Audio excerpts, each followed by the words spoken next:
Sadie Fields Parnell graduated from the Sequoyah Orphan Training School in 1937. The school would later change its name to Sequoyah Schools. In this segment of an interview with her, Sadie shares her harsh introduction to the school, the uniforms that were worn at the time, and how she felt about leaving the educational institution upon graduation. My grandfather and my sister, we were walking down a country road, and all of a sudden a Model A Ford pulled up.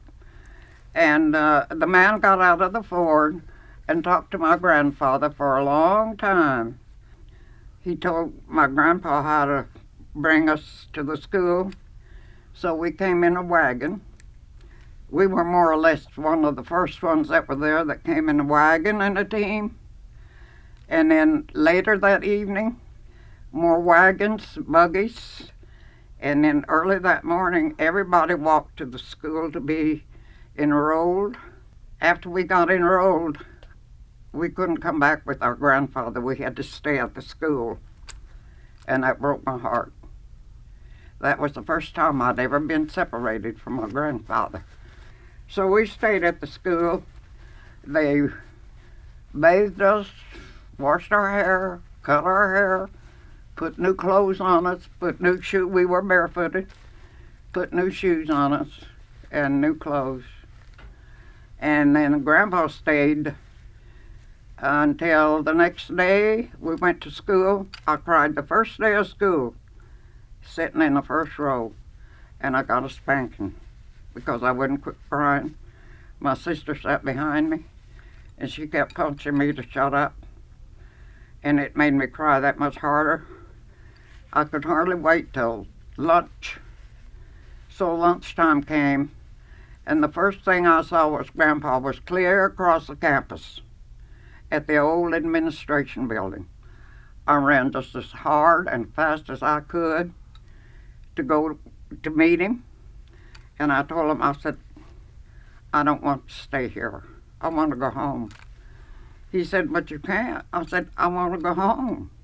I don't want to be here.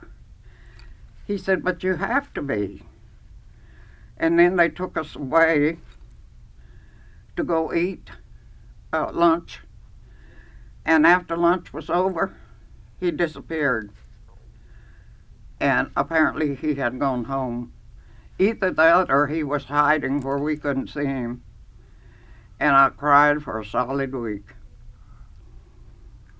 I couldn't speak English. I had no idea what anybody was talking about. And English was the hardest language in the world for me to learn.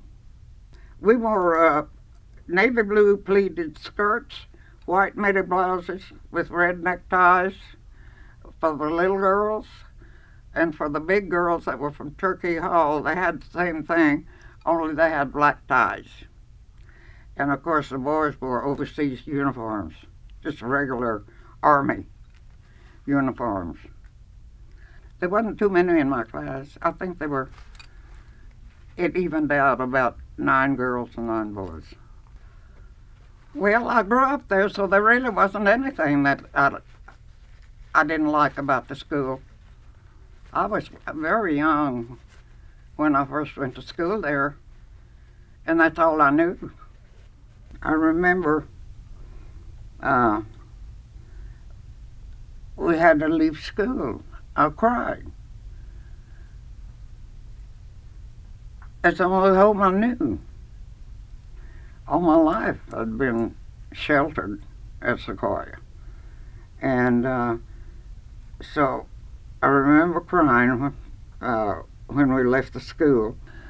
That was the best thing Grandpa ever did for us, really and truly.